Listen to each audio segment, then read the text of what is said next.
सेन वंश का वह शासक जिसने लखनऊती को राजधानी बनाया। कौन थे? विजय सेन। सेन वंश का वह शासक जो समाज सुधारक, दानवीर इत्यादि था।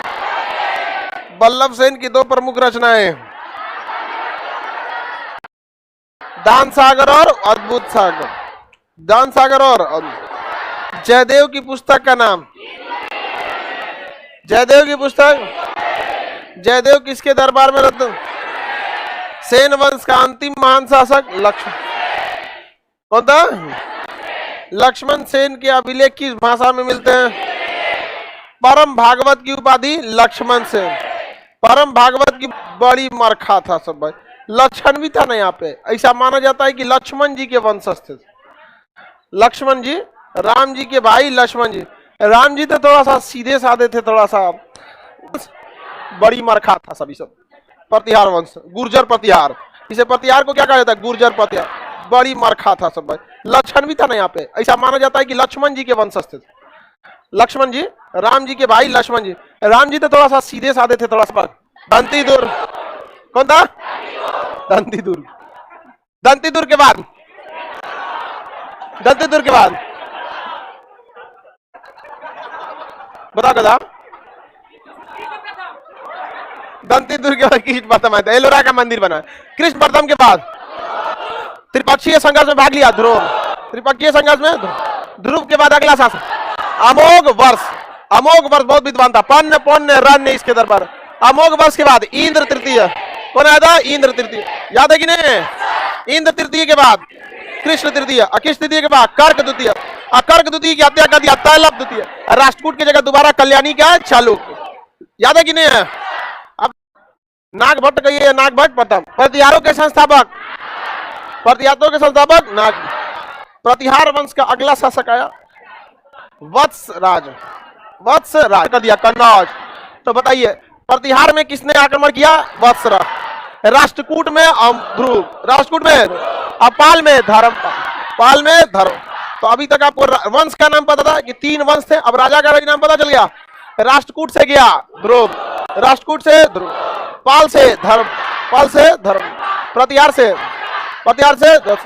बताइए बताइए ध्यान से। प्रतिहार वंश के संस्थापक, प्रतिहार के संस्थापक अगला शासक कन्नौज पर अधिकार किया। कन्नौज पर अधिकार सबसे प्रतापी था वत्स, बहुत खतरनाक था। इससे भी प्रतापी। वीरभोज ने कहा कि जब कन्नौज पर अधिकार हो गया है तो राजधानी हमारी क्या होनी चाहिए? कन्नौज। देख रहे हैं दूसरा जगह क्षेत्र जीत के होकर राजधानी बना दिया। कहा कि यही ने राजधानी बनाया। कन्नौज को वीरभोज ने क्या कर दिया? राजधानी। कहा कि राजधानी बनाया तो नीचे से हल्ला करने लगा। यहाँ ध्रुव तो हार गए थे, यहाँ पे ध्रुव गया था ना आक्रमण के, हार गया था। उसके बाद आए थे आपके अमोघ वर्ष। अमोघ वर्ष जो थे लड़ाई उड़ाई होता नहीं करते थे, विद्वान थे। अगला आया इंद्र तृतीय। इंद्र तृतीय चक्कर पकड़ करने लगा। कहा गलत बात है। मिहिर भोज ने किसे हराया था? बड़ी नौटंकी कर रहा था इंद्र तृतीय। शांत हो गए कौन? इंद्र तृतीय। इंद्र तृतीय के समय हम ये भी बताए थे कौन विदेशी आया था? आल मसूद। इंद्र तृतीय के समय आल मसूद। कौन आया था? आल मसूद। याद रहेगा। इंद्र तृतीय को किसने पराजित किया? कौन? मिहिर। प्रतिहार वंश की उत्पत्ति गुजरात के क्षेत्र से हुई थी। ये किसके वंशज माने जाते हैं? पुलकेशिन द्वितीय के एहोर अभिलेख में भी इसकी जानकारी मिलती है। इस वंश के संस्थापक नाग, इस वंश के संस्थापक नागभट्ट था। नागभट्ट के बाद अगला शासक वत्सराज के समय कौन सा युद्ध चालू हो गया? कौन सा युद्ध? त्रिपक्षीय युद्ध। त्रिपक्षीय युद्ध में फाइनल जीत किसे मिली थी? हाँ, प्रतिहार शासक वत्सराज। प्रतिहार शासक वत्स। इस वंश का सर्वश्रेष्ठ शासक कौन बना? मिहिर भोज। कौन बना? मिहिर। इसने राजधानी किसे बनाया? किसे बनाया? मिहिर भोज का ग्वालियर अभिलेख मिलता है। मिहिर भोज का कौन अभिलेख? ग्वालियर। मिहिर भोज का ग्वालियर, यही पे है बीच में ग्वालियर सर। मिहिर भोज का कौन अभिलेख में किसे पराजित कर दिया? आगे बढ़ जाए। कन्नौज पर अधिकार किसने किया था? मिहिर भोज के पश्चात उसका बेटा महेंद्र पाल बना, जिसने राष्ट्रकूट शासक के इंद्र तृतीय को पराजित किया। इंद्र तृतीय 2 बार पराजित हुए थे, एक बार मिहिर भोज से, एक बार उसके बेटा के नाम क्या था? महेंद्र पाल। महेंद्र वंश में सबसे लड़ाकू वत्सराज ने कहा अधिकार कर लिया? कन्नौज को राजधानी बनाया। हाँ, राष्ट्रकूट को शांत कर दिया था मिहिर भोज। और उसके बाद फाइनली किसने किया? महेंद्र। महेंद्र पाल के बाद कोई जरूरत नहीं पड़ा, क्योंकि इंद्र तृतीय के बाद कौन आया? कृष्ण द्वितीय, वो कुछ खास थे नहीं। और आए कर्क द्वितीय, तथा तैलव द्वितीय आके राष्ट्रकूट को साफे कर दिया, राष्ट्रकूट खत्म हो गए लोग, तो ज्यादा मारधार करना नहीं पड़ा। महेंद्र पाल के दरबार में बहुत बड़े विद्वान रहते थे, राजशेखर। कौन रहते थे? महेंद्र पाल के दरबारी कवि रस। लक्ष्मण सेन के दरबारी कवि जयदेव। लक्ष्मण सेन के याद रहेगा, लक्ष्मण सेन के बताइए। राजशेखर, महेंद्र, राजशेखर, राजशेखर किसी को कोई दिक्कत नहीं ना? राजशेखर किसके दरबार में रहते? राजशेखर की बहुत प्रमुख पुस्तक है, पुस्तक कर्पूर मंजरी। कर्पूर मंजरी, आगे बढ़े। कर्पूर मंजरी लिख दी। काव्य मीमांसा, बाल रामायण, ये सब किसकी पुस्तक है? काव्य मीमांसा, बाल रामायण, ये सब किसकी पुस्तक है? कर्पूर मंजरी किसकी पुस्तक? कर्पूर मंजरी, काव्य मीमांसा, बाल रामायण। बाल रामायण ये राजशेखर किसके दरबार में? राजशेखर किसके दरबार में? राजशेखर। उत्तर मीमांसा वाद याद कीजिए, ये जब हमको वैदिक काल बता रहे थे तो षष्ठ दर्शन में इसे बताए थे। और काव्य मीमांसा राजशेखर, बाल रामायण, कर्पूर मंजरी, राजशेखर किसके दरबार में? इस वंश का अंतिम शासक यशपाल। बताइए, प्रतिहार का अंतिम शासक? अंतिम शासक यशपाल। धीरे धीरे ये सामंत में खत्म हो गया, सामंती जीवन खत्म होने लगे। बाद में सारे टुकड़ों पे आके मुगल वगैरह, ये दिल्ली सल्तनत वाले क्या कर लिए थे? कब्जा कर लिए थे। चलिए बंद, चलिए ध्यान से देखते हैं, आगे बढ़े। इसको याद हो गया ना? पाल वंश के संस्थापक, इसमें नहीं लिखा है, इसमें नहीं लिखा है। अगला शासक गोपाल ने कौन सा यूनिवर्सिटी? गोपाल ने ओदन। धर्मपाल ने कन्नौज त्रिपक्षीय संघर्ष में किस पाल से? धर्मपाल के बाद कौन आया था? देवपाल के समय कौन अरब यात्री? सुलेमान। कौन आया था? महिपाल के समय आक्रमण किया राजेंद्र चोल।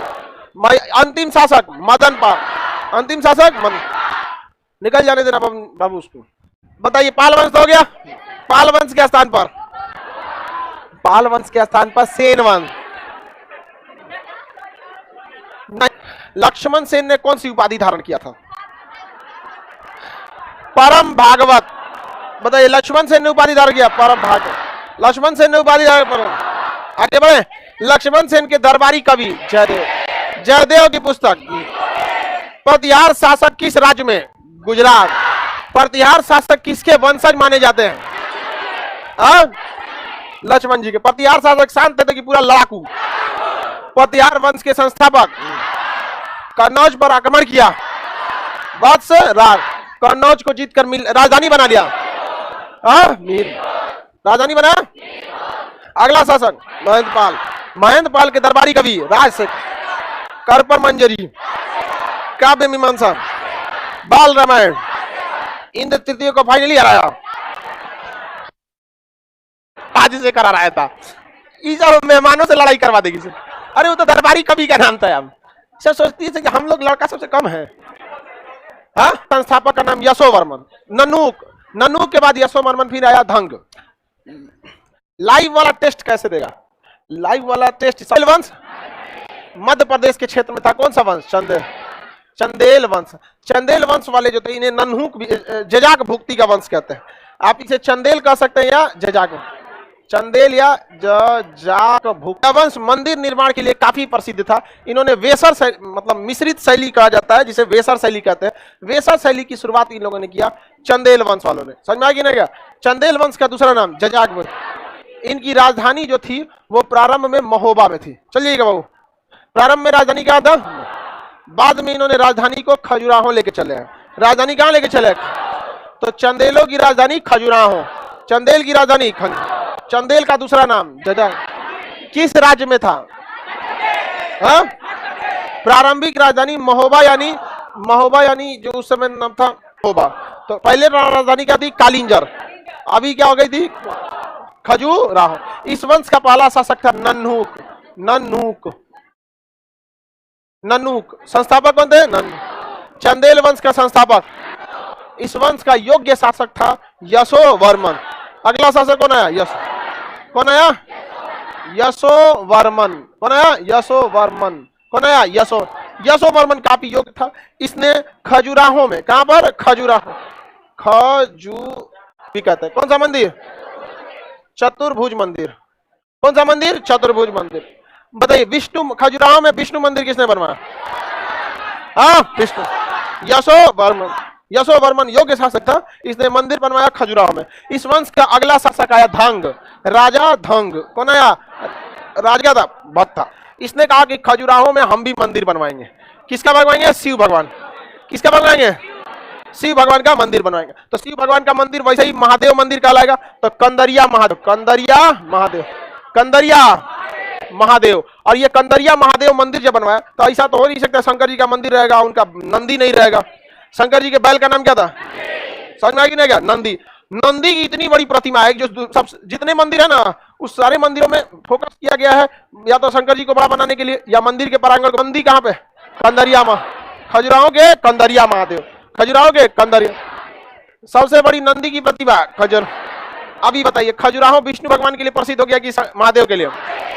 बारी पड़ गए कौन? महादेव। समझ आ गया कि नहीं आ गया? कंदरिया महादेव मंदिर किसने बनवाया? धंग। कहां पर? खजुराहो में। और विष्णु भगवान का चतुर्भुज मंदिर भी खजुराहो में, लेकिन उसने किसने बनवाया था? किसने बनवाया? यश। कोई दिक्कत है किसी को? किसने बनवाया था? यशोवर्मन। कोई नाथ हो गया है, जगन्नाथ होना चाहिए। समझ में आ गया कि नहीं आ गया? जगन्नाथ, विश्वनाथ, वैद्यनाथ, ये जितना नाथ लगा रहता है ना, सब किसका है? महादेव। आगे बढ़े तो राजा धंग ने जगन्नाथ, विश्वनाथ, वैद्यनाथ मंदिर का क्या किया था? निर्माण कराया था। जगन्नाथ, विश्वनाथ बताइए और वैद्यनाथ, ये मंदिर किसने बनवाया था? किसने बनवाया? राजा धंग ने। किसी को कोई दिक्कत नहीं ना? बताइए चंदेल वंश का संस्थापक, चंदेल वंश का अगला शासक, नन्नू के बाद अगला शासक यशोवर्मन के बाद धंग। धंग ने कौन सा मंदिर? कंदरिया महादेव। तुम क्या बोला? क्या कर लिया? जल समाधि ने। क्या कर लिया? जल समाधि। बताइए चंदेल वंश का वह शासक जिसने जल समाधि लिया। बताइए कितना खतरनाक था। यहाँ पे संगम पे जाके अंदर गया, अंदर रह गया। इस नदी पर जल समाधि लिया था? गंगा यमुना के संगम पर प्रयागराज में जल समाधि ले लिया था। चंदेल वंश का दूसरा नाम जजाक भुक्ति का वंश, जजाक भुक्ति का वंश में। दोनों का कॉमन वेसर शैली, दोनों का कॉमन वेसर। प्रारंभिक राजधानी इनकी कंलिंजर थी, बाद में राजधानी खजुराहो। खजुराहो किन दो धर्मों का पवित्र स्थल? हिंदू और जैन, हिंदू तथा जैन। इस वंश का अगला प्रतापी शासक विद्याधर बना। कौन बना? विद्याधर। विद्याधर के समय महमूद गजनबी ने आक्रमण कर दिया था। विद्याधर के समय महमूद गजनबी गुजरात के क्षेत्र में क्या किया था? आक्रमण कर दिया था। गुजरात, तो यहाँ पे आक्रमण क्या कर दिया था? कर दिया था सर। यहाँ के राजा थे, उसमें राजपाल, क्या नाम था? राजपाल। राजपाल ने बिना लही अधीनता स्वीकार कर दिया। ये बात खराब लग गया किसको? विद्याधर को। कहा कि कुछ तो लड़ा रहता है यहाँ पर, तुम लड़ा क्यों नहीं? बताओ, तुमको लड़ना तो चाहिए। तो करा उसकी सेना में बहुत ज्यादा सैनिक थे सब। कहा कोई बात नहीं, आओ हम बताते हैं। मार दिया इनको, जाके खत्म कर दिया, राजपाल की हत्या कर दिया। तो बताइए विद्याधर ने किसकी हत्या किया? राजपाल। विद्याधर ने किसकी हत्या? किसकी हत्या किया? राजपाल। विद्याधर ने हत्या करा जजाक भुक्ति का वंश। किस वंश का? जजाक भुक्ति। विद्याधर अकेला शासक था जिसने महमूद गजनबी के महत्वाकांक्षाओं को संपूर्ण सफलतापूर्वक क्या किया था? विरोध किया था। मार भी दिया था किसको? राजपाल की हत्या कर दे। इस वंश का अगला शासक परमार्दी देव बना। कौन बना? देखिए परमार्दी देव के समय गड़बड़ हो गया। परमार्दी देव के समय यहां पर थे पृथ्वीराज चौहान। कौन थे? पृथ्वीराज चौहान, जिन्हें पृथ्वीराज तृतीय भी कहते हैं। पृथ्वीराज चौहान या पृथ्वीराज तृतीय। चंदेल के क्षेत्र पर क्या हो जाए? आक्रमण करके जीत ले यहाँ पर। अब उस समय विद्याधर था नहीं, कौन था? परमार्दी थे। तो पृथ्वीराज चौहान चाहते थे परमार्दी को पराजित कर दिया जाए और इस क्षेत्र को मिला लिया जाए। भारत का कोई भी ना हर्षवर्धन के बाद एक बड़ा शासक हुआ ही नहीं जो एक बड़े से क्षेत्र को अपने कंट्रोल में रख सके। अब बताइए ना, इस कंडीशन में कौन विदेशी नहीं? परमार्दी देव के दो प्रमुख सेनापति थे, आल्हा तथा उदल। आल्हा और उदल, ये क्वेश्चन पूछता है। आल्हा और उदल,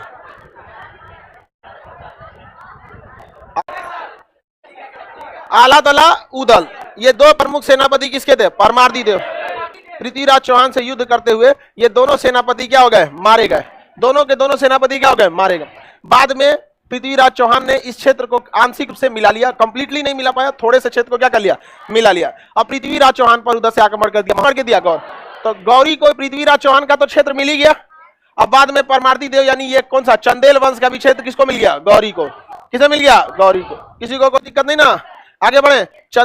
चंदेल वंश के संस्थापक, चंदेल वंश का अगला शासक यशोवर्मन ने खजुराहो में कौन सा मंदिर, कौन मंदिर बनवाया था, हाँ, विष्णु मंदिर, चतुर्भुज विष्णु मंदिर बनवाया था। अगला शासक राजा धंग ने कौन सा मंदिर, हाँ, कंदरिया महादेव। धंग के बाद कौन आया अगला शासक, विद्याधर, एक बहुत ही प्रतापी शासक था। इसने गुजरात के शासक राजपाल की हत्या इसलिए कर दिया क्योंकि उसने महमूद गजनवी का मुकाबला नहीं किया था। अगला शासक आया परमार्दी देव। परमार्दी देव के दो प्रमुख सेनापति आला तथा उदय, आला और उदय। परमार्दी देव को किसने पराजित किया, पृथ्वीराज चौहान ने। और इस क्षेत्र को किसमें मिला लिया, चौहान वंश। और उधर आ गया कौन, मोहम्मद गौर, और उसने दोनों क्षेत्र को क्या कर लिया, मिला लिया, दोनों क्षेत्र को। आईएसपीके के कितने सामंत, दो। उत्तर भारत में गुप्त और नीचे में वाकाटक, वाकाटक बताइए। गुप्त के सामंत वर्धन, गुप्त के सामंत वर्धन। हर्षवर्धन के बाद तो कहानी समाप्त हो गया। वाकाटक के बाद है संगम, कौन सा वंश, संगम काल, संगम काल, समझा गया। संगम काल को साइडे लिख देते हैं, संगम काल। इसमें आएंगे कौन, चेर, चोल और पांड। आपको बताया थे चालुक्य, चालुक्य की कितनी शाखा है, वातापी, कल्याणी और बेंगी, कल्याणी और बेंगी। कोई दिक्कत। चालुक्य के स्थान पर राष्ट्रकूट, राष्ट्रकूट पढ़ा दिए। नीचे पल्लव के स्थान पर, पल्लव के स्थान पर चोल, चोल। उधर बंगाल के क्षेत्र में पाल, पाल के स्थान पर सेन, पाल के स्थान पर सेन। हर्षवर्धन के क्षेत्र में अंततः दिया अधिकार प्रतिहार, किसने किया था, प्रतिहार। समझा गया। प्रतिहार के बाद चंदेल, प्रतिहार के बाद चंदेल, चंदेल वंश। चंदेल के क्षेत्र पर कब्जा किया चौहान वंश, चौहान के क्षेत्र पर कब्जा किया गौरी, कौन गया, गौरी। किसी को दिक्कत नहीं, छोटे वंश। गुजरात का मैत्रक वंश, बस आपको क्षेत्र याद रखना है। मैत्रक वंश कहाँ का था, मैत्रक वंश गुजरात। मैत्रक वंश संस्थापक भट्टारक, संस्थापक भट्टारक। कहाँ का क्षेत्र था, मैत्रक वंश, मैत्रक वंश। इनकी राजधानी जो थी बल्लभी थी, कौन थी, बल्लभ। याद करिए, बल्लभी में कौन जैन संगीति हुई थी, दूसरी जैन संगीति, पहली बौद्ध संगीति पाटलिपुत्र। बौद्ध नहीं, जैन संगीत, बौद्ध बोल दिए हम, बौद्ध बोल दिए। जैन संगीति हुई थी, कहाँ हुई थी, बल्लभी में। दूसरी बौद्ध संगीति तो वैशाली में हुई थी, जैन संगीति हुई थी, याद रहेगा। कलचुरी वंश मध्य प्रदेश के कहाँ पे था, त्रिपुरी में। इसकी राजधानी त्रिपुरी। मैत्रक की राजधानी बल्लभी, मैत्रक की राजधानी बल्लभ। कलचुरी की राजधानी त्रिपुरी, कलचुरी वंश की राजधानी त्रिपुरी, कलचुरी वंश की राजधानी मैत्रक की। मैत्रक वंश के संस्थापक, मैत्रक के संस्थापक। कलचुरी वंश की राजधानी, कलचुरी की राजधानी। इस वंश के संस्थापक कोक्कल, कौन थे, कोक्कल, संस्थापक कोक्कल। मैत्रक के संस्थापक भट्टारक, और इस वंश के संस्थापक कोक्कल, कोक्कल प्रथम, कौन थे, कोक्कल। इस वंश में भी एक शासक ने उपाधि धारण किया विक्रमादित्य की। इतना न जिसको मनाया अकलेल। गौड़ वंश के बारे में आपको पता है, गौड़ वंश के में सबसे योग्य शासक कौन थे, शशांक, कौन था, शशांक। गौड़ का सबसे योग्य शासक। गौड़ किस क्षेत्र में था, बंगाल के। इस वंश का सबसे खतरनाक शासक बताइए, शशांक ने किसकी हत्या किया था, राजवर्मन। ये करा, अरे गधा कहीं का। हर्षवर्धन की बहन का विवाह ग्रहवर्मन से हुआ, उसकी हत्या देवगुप्त ने की। देवगुप्त को मारा था राजवर्धन, राजवर्धन को मारा शशांक, और शशांक को मारा हर्षवर्धन। ऐसे ना मारा था। ग्रहवर्मन को तो मारा मालवा का शासक देवगुप्त, और देवगुप्त को मारा राजवर्धन, राजवर्धन को शशांक, और शशांक को हर्ष। याद रहेगा। अब ज्यादा किस वृक्ष को कटवाया, बोधि वृक्ष की कौथी पीढ़ी है, याद रहेगा। हर्षवर्धन की हत्या किया। आगे बढ़ जाए, किसने किया, उड़ीसा में। ये वंश याद रखिएगा अच्छा से, पूर्वी गंग वंश, उड़ीसा के क्षेत्र में था। कौन सा वंश, पूर्वी गंग, आपका काकतीय वंश, पूर्वी गंग वंश। ये रहा आपका उड़ीसा में, ये वंश याद रखिएगा अच्छा से, पूर्वी गंग वंश उड़ीसा के क्षेत्र में था। कौन सा वंश? पूर्वी कौन थे? उड़ीसा। इस वंश के संस्थापक आनंद वर्मन ने जगन्नाथ मंदिर बनवाया। आनंद वर्मन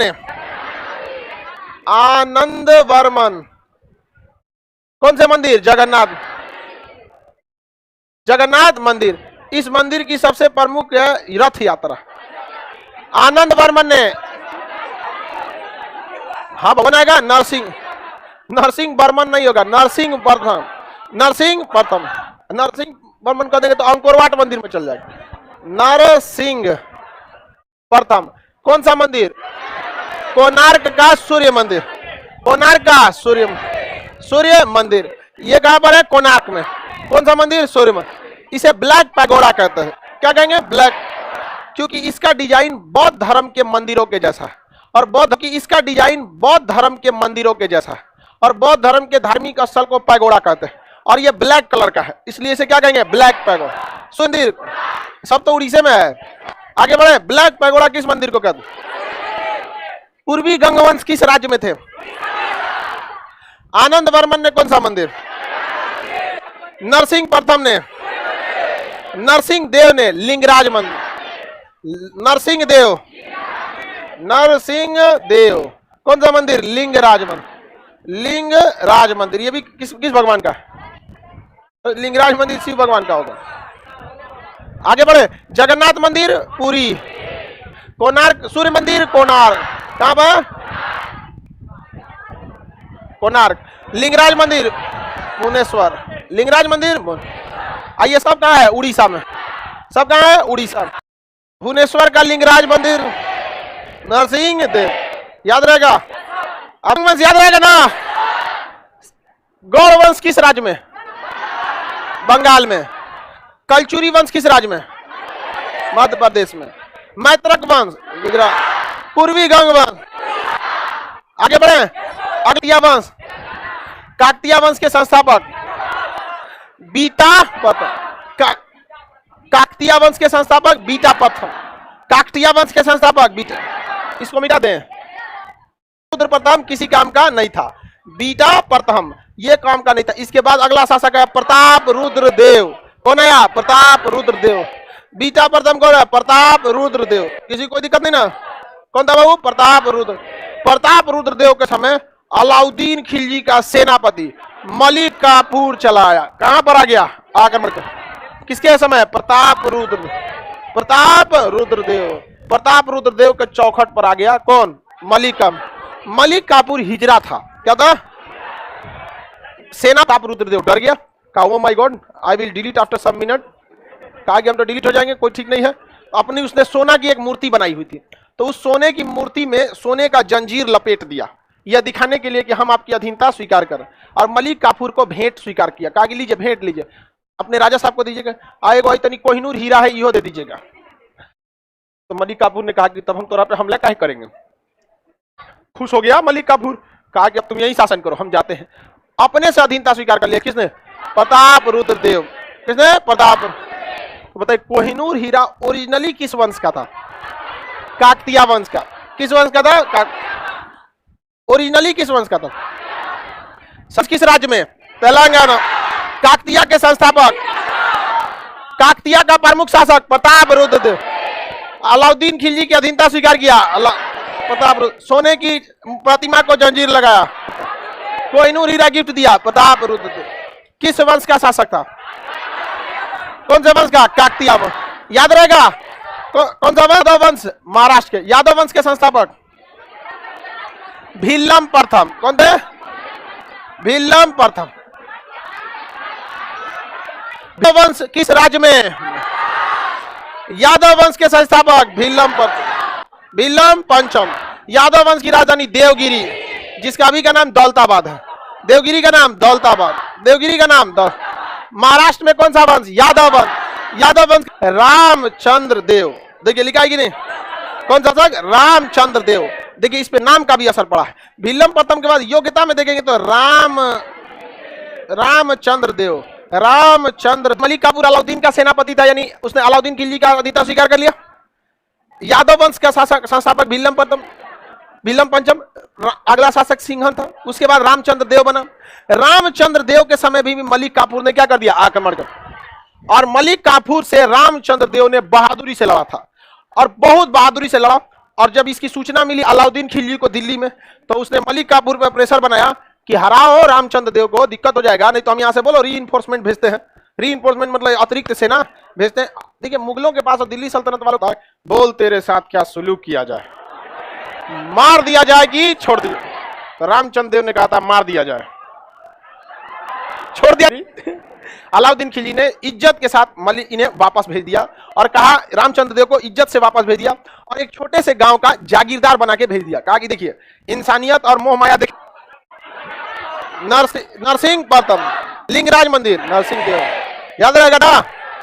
काकतीय वंश किस राज्य में, तेलंगाना। काकतीय के संस्थापक बीता प्रथम। किस शासक ने अधीनता स्वीकार किया, प्रताप रुद्रदेव। सोने की जंजीर में बांध के प्रतिमा, कोहिनूर हीरा दिया। यादव वंश की राजधानी देवगिरी। यादव वंश के संस्थापक विल्लम पंच। यादव वंश का सबसे प्रतापी रामचंद्र। अधीनता स्वीकार किया, भले युद्ध और होयसल, ये किसके सामंत है, यादव। विष्णुवर्धन, होयसल के संस्थापक विष्णुवर्धन। होयसल वंश की राजधानी द्वार समुद्र थी। होयसल वंश की राजधानी, होयसल की राजधानी, होयसल किसके सामंत है, किसके, यादव वंश। यादव वंश का सबसे प्रतापी शासक। अलाउद्दीन खिलजी को कोहिनूर हीरा किस वंश से मिला था, किस वंश से, काकतीय वंश। किस वंश से, काकतीय वंश। आगे बढ़े, केशव मंदिर, कौन सा मंदिर, चेन्ना केशव मंदिर। चेन्ना केशव मंदिर किस शासकों ने, होयसल शासक। होयसल शासक विष्णु वर्मन। किसने बनवाया, विष्णु। होयसल की राजधानी द्वार समुद्र। होयसल की राजधानी द्वार समुद्र। होयसल के संस्थापक विष्णु वर्मन ने कौन सा मंदिर बनवाया, चेन्ना केशव मंदिर। चेन्ना केशव मंदिर। वीर बल्ला जो थे इस वंश के अंतिम शासक। वीर बल्ला तृतीय के समय अलाउद्दीन खिलजी ने अपना सेनापति मलिक काफूर को भेजा। देखिए दक्षिण भारत में जितना विजय अभियान होगा अलाउद्दीन खिलजी खुद नहीं जाएगा, क्या जाएगा, मलिक काफूर को।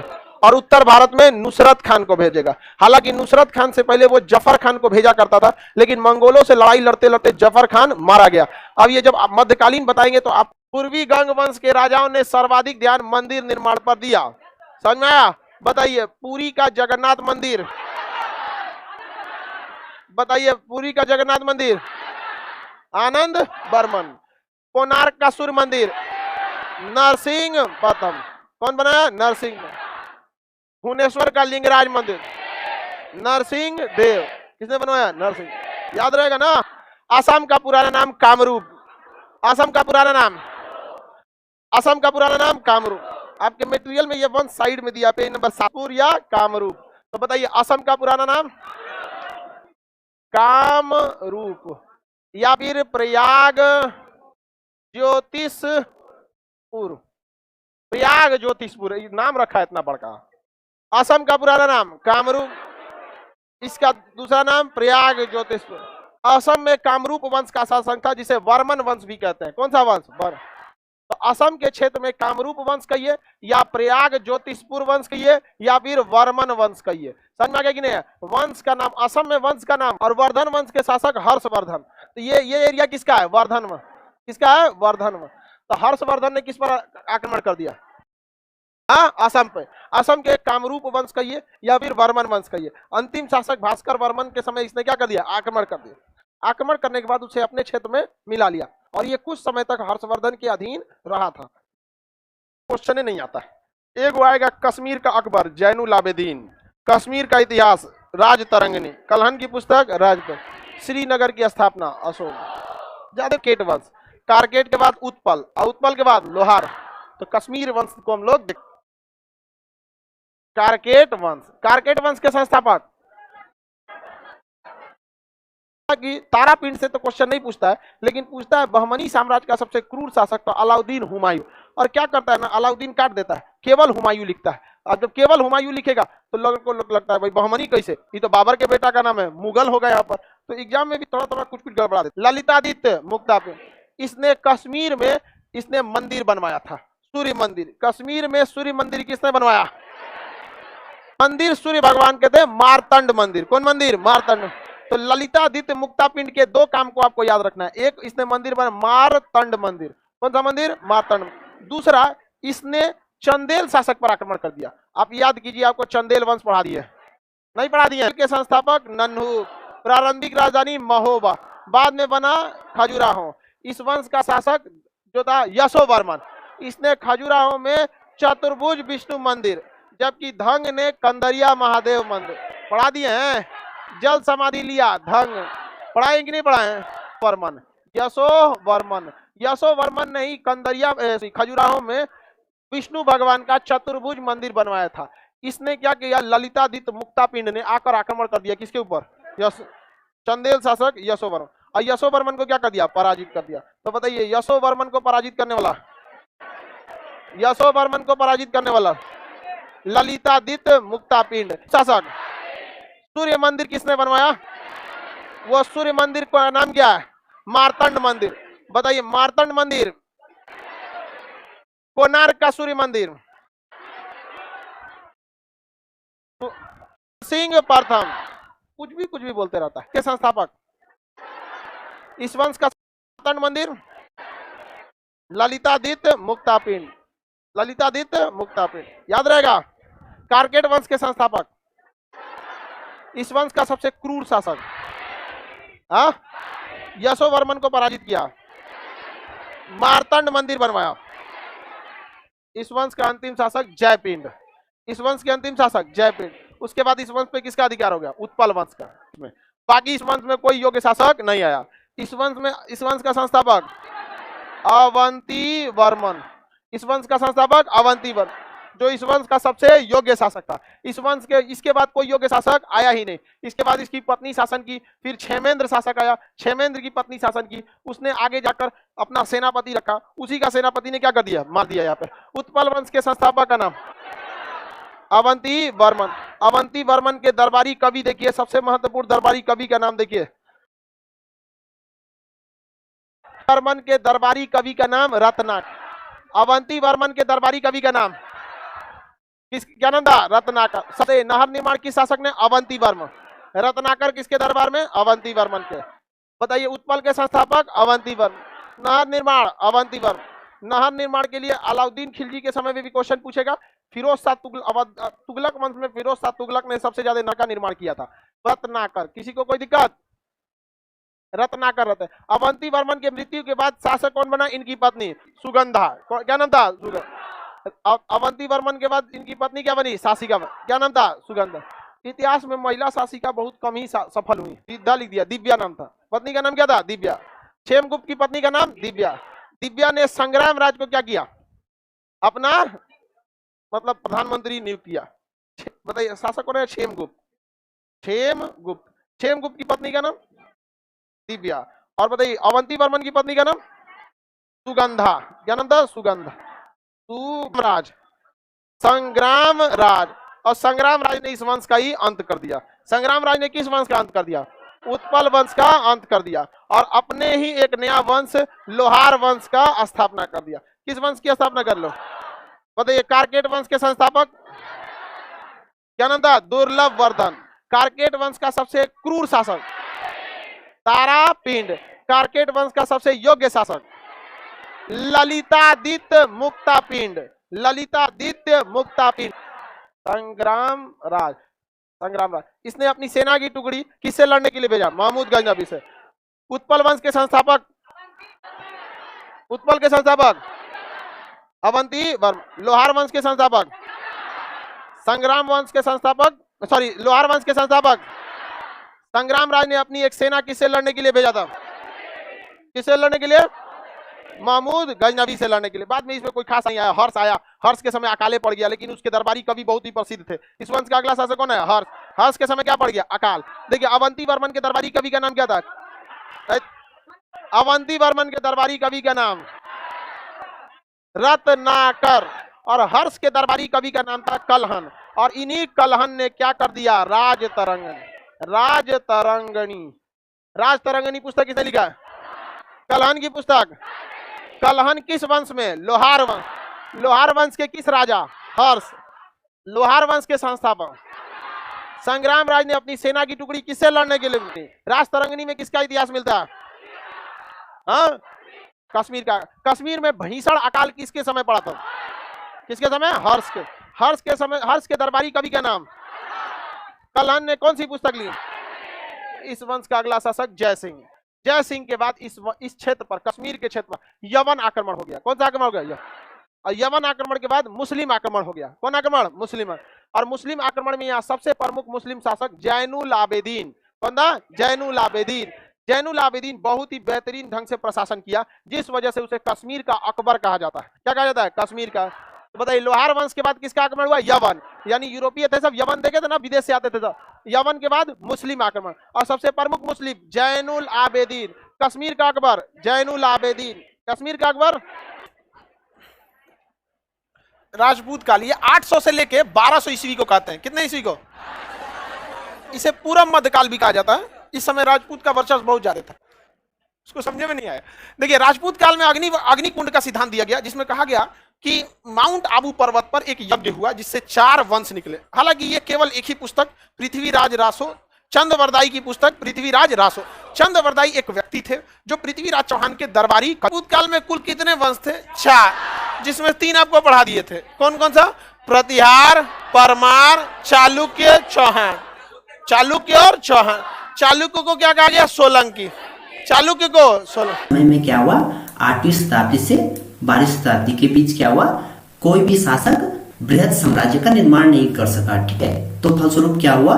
जो साम्राज्य था वो छोटे छोटे भागों में बढ़ गए और छोटे छोटे रजवाड़े बन गए। तो इसमें से एक प्रमुख था सोलंकी वंश। ठीक है, जिन्होंने 8वीं शताब्दी से 12वीं शताब्दी के बीच शासन किया। अब देखो, इसमें जो पहला पॉइंट आता है, मूलराज प्रथम सोलंकी वंश का संस्थापक था। जो मूलराज प्रथम था वो सोलंकी वंश का संस्थापक था। अगला पॉइंट आता है इसमें, मूलराज प्रथम शैव धर्म का। मूलराज प्रथम की राजधानी कहाँ थी? अनहिलवाड़। और ये कहाँ पड़ता है आपका? वर्तमान में आपका पड़ता है ये गुजरात में। ठीक है,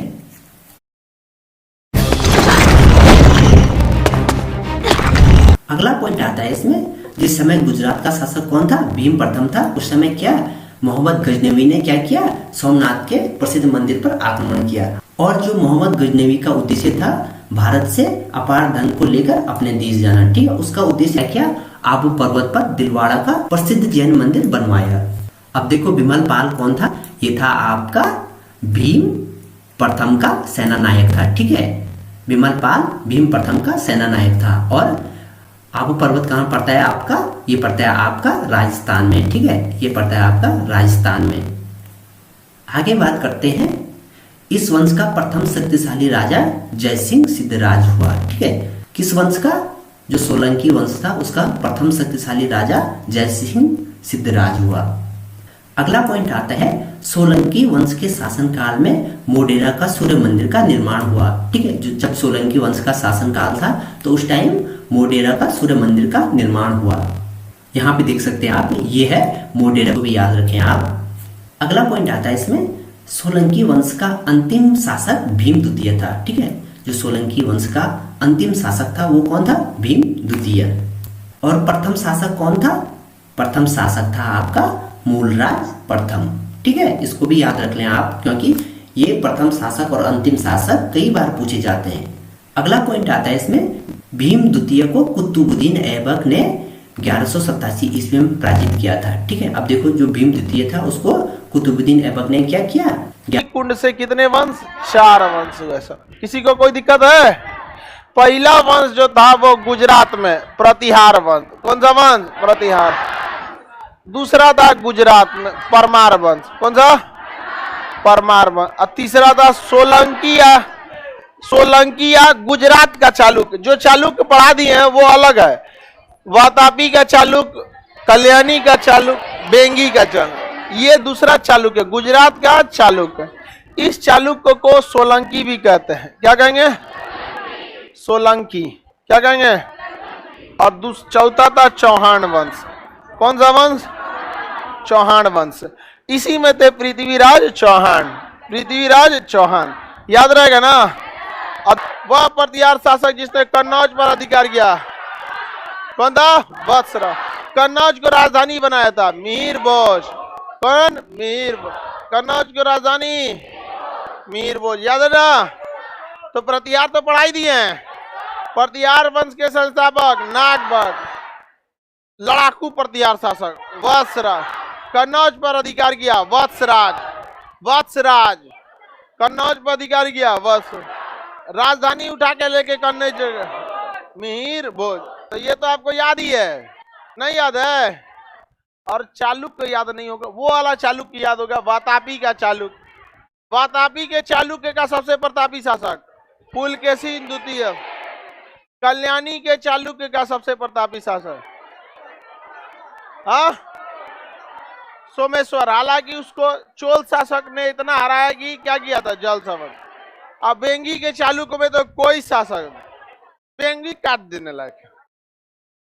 हाँ बेंगी में आगे बढ़े, किसी को दिक्कत नहीं ना? परमार वंश देखते, कौन सा वंश? परमार वंश के संस्थापक उपेंद्र थे। परमार वंश के संस्थापक। इनकी राजधानी धारा नगरी। राजधानी धारा। ये मध्य प्रदेश के आसपास का क्षेत्र था, मालवा। मध्य प्रदेश और उत्तर राजस्थान यूपी से सट के ये वाला एरिया क्या होता? मथुरा के शक शासक को हराकर विक्रमादित्य की उपाधि धारण किया था।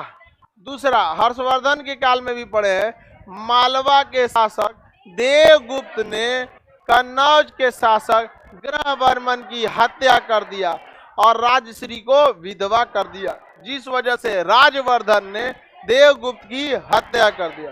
शशांक ने राजवर्धन की हत्या कर दिया। हर्षवर्धन ने शशांक की हत्या कर दिया। तो कितना पढ़े हैं आप लोग? नहीं पढ़े हैं? सबसे फेमस शासक राजा भोज। इनकी राजधानी क्या थी? दोनों की राजधानी धारा नगरी। कौन से क्षेत्र में? मालवा के क्षेत्र में राजधानी धारा नगरी। राजधानी धारा नगरी को शिक्षा का केंद्र बनाया था राजा भोज ने। शिक्षा का केंद्र बना दिया राजा भोज। मंदिर बनाया। भाई शिक्षा के केंद्र में दूसरा किसका मंदिर रहेगा? शिक्षा। तो सबसे प्रसिद्ध सरस्वती मंदिर। राजा भोज की राजधानी धारा नगरी। प्रसिद्ध सरस्वती मंदिर धारा मंदिर। सरस्वती मंदिर अमूमन आप देखेंगे सरस्वती जी का सेपरेट मंदिर। वासुदेव चौहान, चौहान वंश के संस्थापक। सिंह राज भी कहा जाता है, हालांकि वासुदेव। कृष्ण भगवान को भी क्या कहा जाता है? वासु। संबंध किस वंश से? चौहान। किस वंश से? चौहान वंश। किस वंश से? अरुणो राज चतुर्थ विशल देव का संबंध किस वंश से? चौहान। यह एक लेखक थे, क्या थे? लेखक। इन्होंने एक पुस्तक लिखा जिसका नाम था हरि केली। क्या नाम लिखा? हरि केली। कौन सी पुस्तक लिखा? हरि केली नामक पुस्तक लिखा। हरि केली एक संस्कृत पुस्तक है जो एक नाटक है, जैसे विलियम शेक्सपियर का जितनी संस्कृत भाषा में, जिसमें कई चीजों की जानकारी मिलती है। उसी में एक जानकारी मिलता है अजमेर में एक संस्कृत विद्यालय का। अजमेर में किसका? संस्कृत विद्यालय का। वो आगे बताएंगे कि उस विद्यालय का, वो आगे बताएंगे कि उस संस्कृत विद्यालय को कुतुबुद्दीन ऐबक ने 2.5 दिन में दोबारा रिनोवेट करके एक ठो मस्जिद बना दिया, जिसका नाम रखा गया 2.5 दिन का झोपड़ा। क्या नाम रखा? 2.5 दिन का झोपड़ा। अरुणो राज्य चतुर्थ विशल देव की रचना हरि के क्या? हरि केली। इस वंश के जो सबसे योग्य शासक रहेंगे, तो जिसके पृथ्वीराज तृतीय, उन्हीं को क्या कहा जाता है? पृथ्वीराज चौहान। तो पृथ्वीराज तृतीय को ही क्या कहा जाता है? पृथ्वीराज चौहान। राय पिथौड़ा भी कहा जाता है किसे? पृथ्वीराज चौहान को। चंद्रवरदाई की पुस्तक, चंद्रवरदाई की पुस्तक पृथ्वीराज रासो। पृथ्वीराज रासो। चंद्रवरदाई की पुस्तक बताइए। चौहान वंश के संस्थापक, चौहान वंश के संस्थापक वासुदेव थे। अवतार चालू हो गया और ये हरियाणा और इंद्रप्रस्थ पर जाके कब्जा कर लिए। इंद्रप्रस्थ मतलब दिल्ली। इस एरिया में क्या कर लिए? कब्जा कर। इसी दौरान मोहम्मद गोरी एंट्री करने के लिए सोचता था। किस साइड में? भारत में। तो वहां पे हरियाणा और राजस्थान वाला एरिया मिलेगा, तो उसका झड़प होता था किससे? पृथ्वीराज चौहान का, पृथ्वीराज चौहान से किसका, गौरी का। तो इनके बीच में, पृथ्वीराज चौहान के बीच में एंट्री मार चुका था कौन, मोहम्मद गौरी। अतः अब आपको मोहम्मद गौरी उसको कई बार हराए थे कौन, पृथ्वीराज चौहान, बहुत बार हरा चुके थे पृथ्वीराज चौहान। अलग अलग पुस्तकों के हिसाब से कहीं लिखता है 17 बार, कहीं लिखता है 14 बार। लेकिन ये लड़ाइयां जो हुई थी वो बहुत समझना चाहिए, जयचंद को भी आराम से ये सब चीज निपटा देना चाहिए बातचीत से। और तब तक पहुंच गए कौन, पृथ्वीराज चौहान, बीच स्वयंवर से संयोगिता को लेके चले गए। अब भाई जयचंद आग बबूला हो गया, फोन किया, उस समय फोन तो था नहीं, संदेश दिया, ये संदेश कहा किसको, गौरी, कहा कि तुम बहुते पिटाया है मोहम्मद गौरी, बदला लेगा। तो 18 बार पिटाया था, कौन बदला नहीं लेना चाहेगा। मोहम्मद गौरी कहा कि हाँ हाँ बताइए, बहुत गलत किया, ऐसा करना चाहिए। जयचंद को भी सोचना चाहिए कि मोहम्मद गौरी आपका कोई मित्र नहीं है। ये परिस्थिति ने बुला लिया किसको, मोहम्मद गौरी, और कहा कि गलत का नाम है तराइन, तराइन जगह का नाम। उसमें 1191 में तराइन के प्रथम युद्ध में ये मोहम्मद गौरी हार के गया, और उससे पहले कई छोटी छोटी लड़ाइयों में हारा था, लेकिन तराइन के युद्ध में बहुत बुरी तरह हारा था हुआ, इसलिए तराइन का युद्ध बहुत फेमस है। अब जयचंद किसको बुला लाया, मोहम्मद, इधर से जयचंद।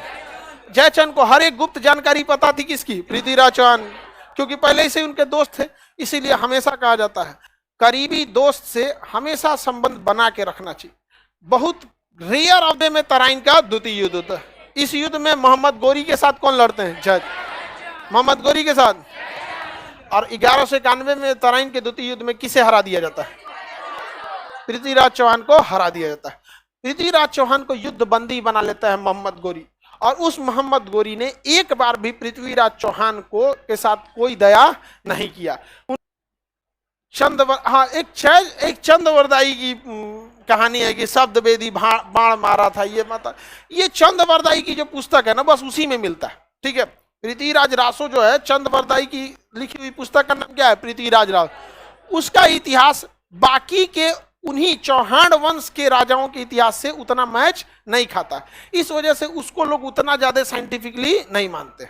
समझ में आ गया नहीं आ गया। जैसे उत्पत्ति का ही सीधा मरवा दिया किसने, जयचंद, बेटी की हत्या हुई जयचंद की वजह से। मोहम्मद गौरी पकड़ा 1194 के चंदवार के युद्ध, कौन सा युद्ध में, चंदवार के युद्ध में। चंदवार के युद्ध में किसको हत्या कर दिया, जयचंद की। तो जयचंद ने मोहम्मद गौरी से कहा कि यह अपराध है, तुम हमारे साथ धोखा दे रहे हो। तो मोहम्मद गौरी ने कहा था कि अगर किसी राजा की हत्या करा देना, वह राजा से जो कुछ साल पहले हमारे साथ युद्ध करने आया था, उसे मारना अगर अपराध है, तो जयचंद बताओ, अपनी बेटी की हत्या कराना, अपने दामाद का हत्या करने, किसे पराजित कर दिया। मोहम्मद गौरी के कई ठो गुलाम थे, यालदोज, कुबाजा और ऐबक। यालदोज, कुबाजा। पहले नौकर चाकर तो बहुत रखता था, उसमें जो नहीं किया वो गलती किसने नहीं किया, गौरी ने नहीं किया। और अपनी बेटी का विवाह किससे कर दिया, अब ब्याह किया तो गुलाम है कर अपने घर रहने के लिए, नहीं तो रहेगी कहां उसकी बेटियां। तो इसको कह दिया कि देख भाई, मोहम्मद गौरी कहा कि देख अभी अभी हम हिंदुस्तान से लड़ाई करके आ रहे हैं, ठीक है, तो एक काम करो, इसको कह दिया कि तुम जाके हिंदुस्तान संभालो। तो यहां आ गया कौन, ऐबक। कौन आ गया, कुतुबुद्दीन ऐबक। समझ में आ गया कि नहीं आ गया। ऐबक के मालिक कौन थे, गौरी। अब बाद में क्या बन गया, ससुर। ऐबक शासन करने लगा, अब फिर ये में हिंदुस्तान मिल गया। समझ में आ गया कि नहीं। नाम जो था इल्तुतमिश था। कौन था, इल्तुतमिश। क्या नाम था, ऐबक का गुलाम। इल्तुतमिश ने ऐबक के टिया को फंसा लिया। नहीं समझ आया, बताइए, पहले गुलाम बाद में दामाद, इसलिए इस वंश को ही गुलाम वंश कहा जाता है। कौन सा वंश, गुलाम, स्लेव डायनेस्टी, गुलाम डायनेस्टी। समझ में आ गया कि नहीं, गुलाम वंश कि पहले बना गुलाम, बाद में हो गया दिया। दोनों में सबसे ज्यादा मूर्ति जो बनाई गई वो महात्मा बुद्ध की बनाई गई।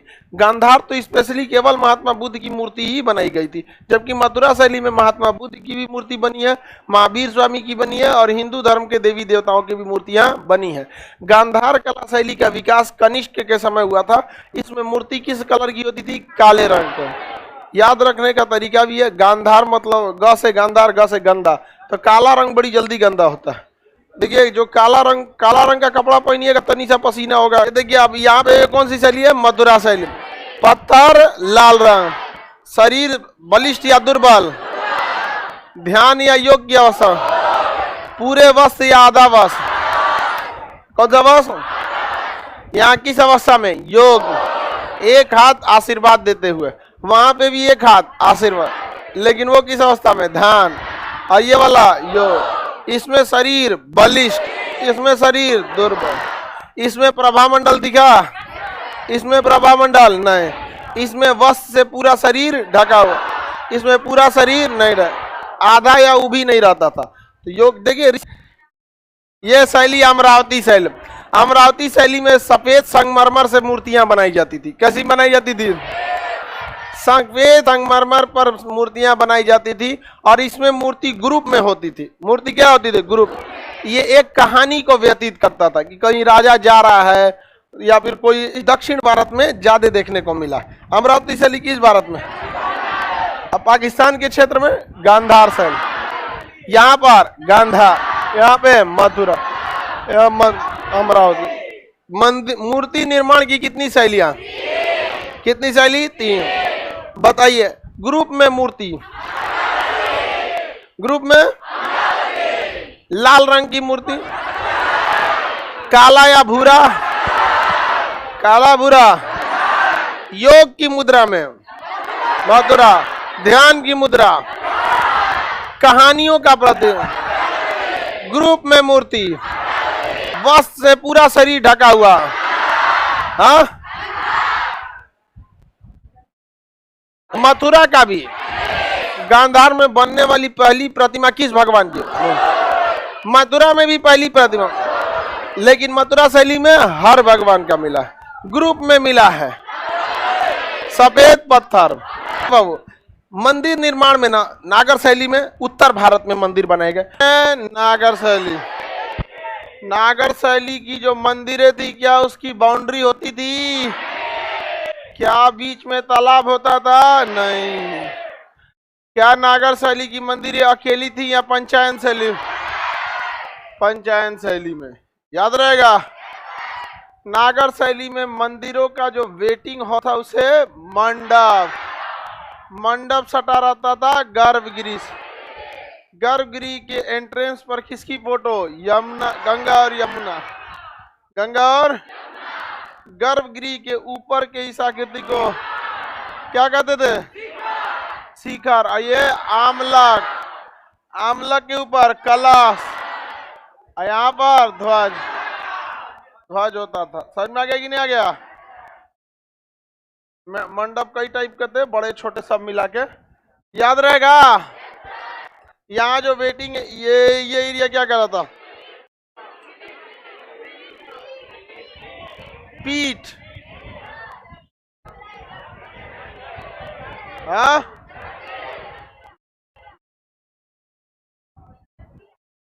जप्ती।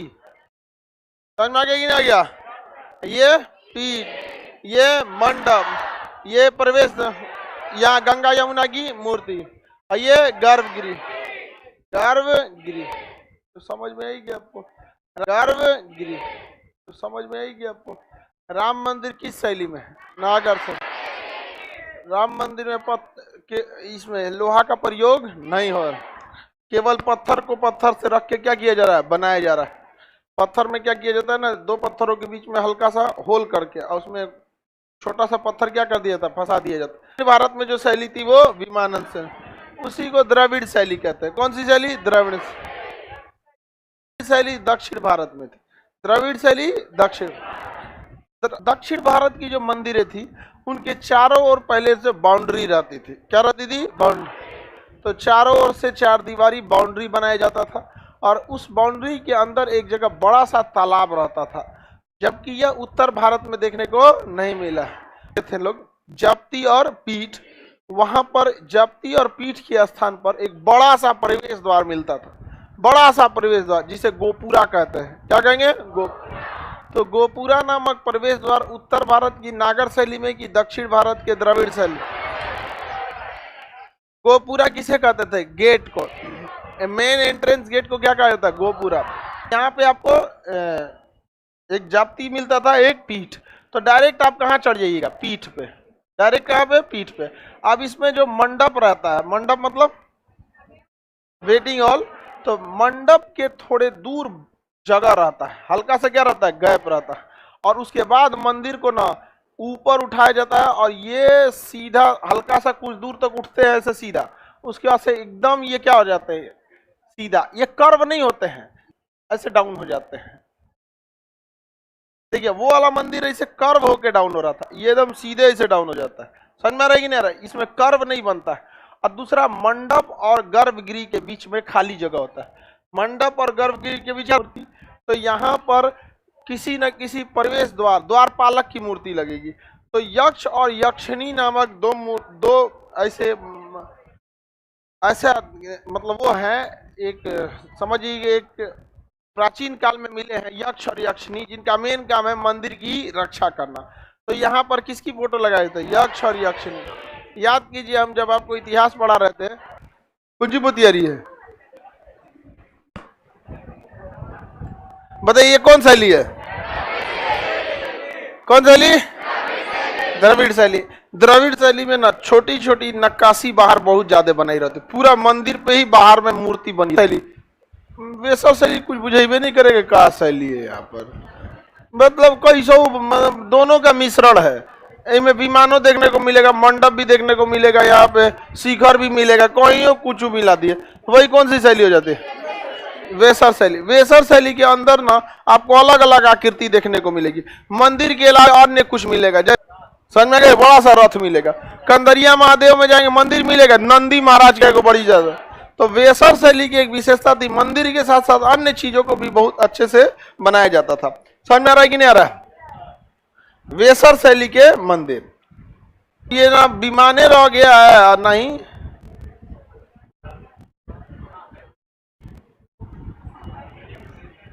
अब इसे सुराइए नहीं रहा तो हम क्या करें?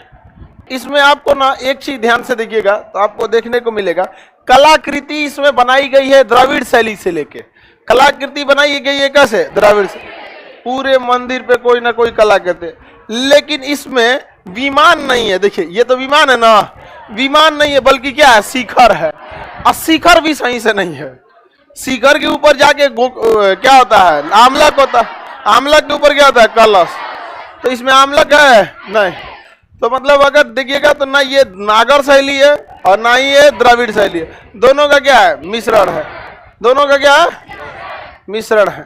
आगे बढ़ जाए, लाइव वाले लोग ध्यान से बाबू आप लोग कमेंट कीजिए, मध्य भारत वेसर शैली, मध्य भारत, और नागर शैली उत्तर भारत। बताइए ये शैली में नागर शैली, और ये अब बीच वाला कंदरिया महादेव, कोणार्क, सूर्य मंदिर, लिंगराज, नीचे देखेंगे मीनाक्षी मंदिर, मीनाक्षी, बताइए चोलपुरम मंदिर, द्रविड़ शैली। जितना नीचे देखिएगा सब कौन शैली? द्रविड़ शैली। द्रविड़ शैली में बताइए क्या रहते थे यहाँ पे? शिखर या विमान? द्रविड़ शैली में विमान और नागिर शैली में शिखर। किस शैली में आमलक नहीं होता था? द्रविड़ और वेसर में। कलश नहीं होता था द्रविड़ और वेसर में। गर्भगृह और मंडप सटा होता था नागर शैली। गर्भगृह और मंडप के बीच में जगह होता था विमान से। अंदर तालाब होता था द्रविड़ शैली। पंचायतन मंदिर, दोनों में क्या होता है? पंचायतन मंदिर होता है। चारों ओर से चार दीवारी होती थी, तालाब होता था। द्वारपालक की फोटो लगती थी, सबसे प्रसिद्ध द्वारपालक। देखिए मुस्लिम आक्रमण में 4 ठो याद रखिएगा। कितना याद रखना है? 4। एक मोहम्मद बिन कासिम, मोहम्मद बिन कासिम, मुख्य उद्देश्य पैसा लूटना। दूसरा मोहम्मद गौरी गजनबी, गजनबी, मुख्य उद्देश्य पैसा लूटना। तीसरा मोहम्मद गौरी, मुख्य उद्देश्य पैसा लूटना। बाबर, मुख्य उद्देश्य भारत में आके बस जाना। तो भारत में बस, एक बेटिया फंस गई किसे? कुतुबुद्दीन ऐबक से। किसे फंस गई? ऐबक से फंस गई। अब भाई बेटी का ब्याह करना है तो भाई बेटी का ब्याह कर दिया, और उसके दामाद के पास तो कुछ था ही नहीं, दामाद के पास था नहीं, तो भारत को दे दिया, कहा कि जा यही में कमाना खाना। तो यहाँ पे जो ये आ गए सब, और इन सब को क्या मिल गया? दिल्ली मिल गया। क्या मिल गया? दिल्ली। और इसे कहा गया दिल्ली सल्तनत। या 1200 से लेकर और 1500 तक 300 साल तक किसने शासन किया? दिल्ली सल्तनत। दिल्ली सल्तनत के अलग अलग राजाओं ने शासन किया। इस 300 साल की भारत की गुलामी के पीछे केवल और केवल गौरी की बेटी का, तो सब पैसा लूट के गया और ये पूरा युद्ध वगैरह करके चला गया। एक एक करके देखते हैं। मोहम्मद बिन कासिम से, मोहम्मद बिन कासिम भारत पर आक्रमण करता है 712 ईस्वी में। 711 और 712 ईस्वी में मोहम्मद बिन कासिम कहाँ आक्रमण करता है? भारत। और भारत में वो 2 जगहों पर आक्रमण करता है, एक सिंध और दूसरा मुल्तान। सिंध और मुल्तान के क्षेत्र पर आक्रमण किसने किया? कासिम। वर्तमान में यह दोनों क्षेत्र पाकिस्तान में जाते हैं। कहाँ है? पाकिस्तान में। वहां के राजा को ये क्या कर देता है? पराजित करता है। वहां के राजा उस समय जो थे सिंध के राजा दाहिर, उनको ये क्या कर देता है? पराजित कर देता है। और अत्यधिक मात्रा में धन दौलत लूट कर लेकर चला जाता है। ये यहाँ आकर कोई भी कर लगा दिया। कौन सा कर? जजिया कर।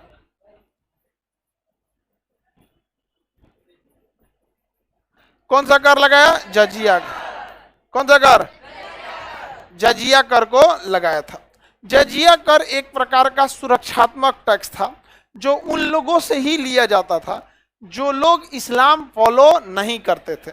इसमें जैन, बौद्ध सब आते थे, लेकिन भारत में मेजॉरिटी पॉपुलेशन हिंदू की थी, इसलिए सबसे ज्यादा इस टैक्स से प्रभावित माना जाता है हिंदू धर्म को। हालांकि इस टैक्स के दायरे में जैन भी आते थे और बौद्ध भी आते थे। ईसाई उस समय तक आना चालू हो गए थे, बाकी धर्मों पे लगता था, लेकिन ज्यादा प्रभावित किस पे कर दिया? अर्थात यह टैक्स गैर मुसलमानों पर था। गैर मुस्लिम का मतलब वह हर व्यक्ति जो मुस्लिम नहीं है। तो ये जजिया क्या था? कंपलसरी था। क्या था? कंपलसरी। तो भाई अब जबरदस्ती आप पे कोई मांग देगा तो ये तो समझ जाइए ना, गुंडागर्दी हो जाता है। इस जजिया कर से उसने 5 लोगों को बाहर रखा था। कितने लोगों को? बच्चों को बाहर रखा था। किसे? बच्चा। और बूढ़ा को बाहर रखा था। बच्चा और बूढ़ा को बाहर रखा था। ब्राह्मण लोगों को भी बाहर रखा था। किसे रखा था? ब्राह्मण को बाहर, क्योंकि कहा जाता है ब्राह्मण का धन भिक्षा।